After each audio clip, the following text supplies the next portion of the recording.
Hello বন্ধুরা, কেমন আছেন? আশা করি সবাই ভালো আছেন। বন্ধুরা, গুরুতর অভিযোগ, কাঞ্চনজঙ্ঘা দুর্ঘটনার পর ফাঁস এবার আসল তথ্য।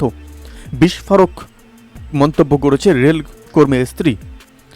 অবশ্যই আমরা এই বিষয়ে বিস্তারিত আলোচনা করবো এবং তার সাথে আপনারা কিন্তু সাইট থেকে রিডিং নিতে পারেন। বন্ধুরা, কিছুটা হলেও শারীরিক উন্নতি হয়েছে, তবে মানসিকভাবে এখনও পর্যন্ত বিপর্যস্ত। মালগাড়ি ও কাঞ্চনজঙ্ঘা এক্সপ্রেসের সেই সংঘর্ষের ছবি আজও যেন চোখ বন্ধ করলেই ভেসে উঠছে। কাঞ্চনজঙ্ঘা এক্সপ্রেসের পেছনে যে মালগাড়ি ধাক্কা দিয়েছিল তা সরকারি চালক এখনও আতঙ্কে মাঝে মধ্যেই হারিয়ে ফেলছে জ্ঞান। সেই সহকারী চালক মন্নু কুমারের স্ত্রী কিরণ কুমারী এই কথা জানিয়েছে। মন্নুর স্ত্রী বলেছেন, ভয়ঙ্কর আতঙ্কিত হয়ে আছে। ওষুধ খাইয়ে ঘুম পাড়িয়ে রাখা হচ্ছে। শরীরে কোনো ব্যথা হলে হাত দিয়ে দেখিয়ে যন্ত্রণায় ডুকরে কেঁদে উঠছে। ঘুমের মধ্যেই কেঁপে উঠছে মন্নু। কিরণ কুমারী শিলিগুড়ির মেয়র গৌতম দেবকে স্বামীর শারীরিক অবস্থার কথা বলতে গিয়ে বিস্ফোরক অভিযোগ তুলেছেন রেল কর্তাদের একাংশের বিরুদ্ধে।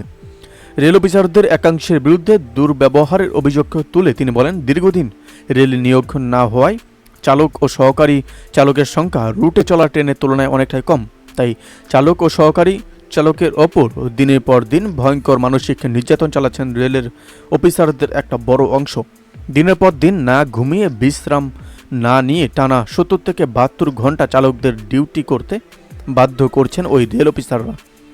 ফাঁসি দেওয়ায় শিয়ালদহমুখী কাঞ্চনজঙ্ঘা এক্সপ্রেসের সাথে মালগাড়ির সংঘর্ষের ঘটনায় প্রথমে জানানো হয়েছিল যে মৃত্যু হয়েছে মালগাড়ির দুজন চালকেরই। তবে পরে জানা যায় যে সহকারী চালক মন্নু গুরুতর আহত অবস্থায় ভর্তি রয়েছেন শিলিগুড়ির এক নার্সিংহোমে।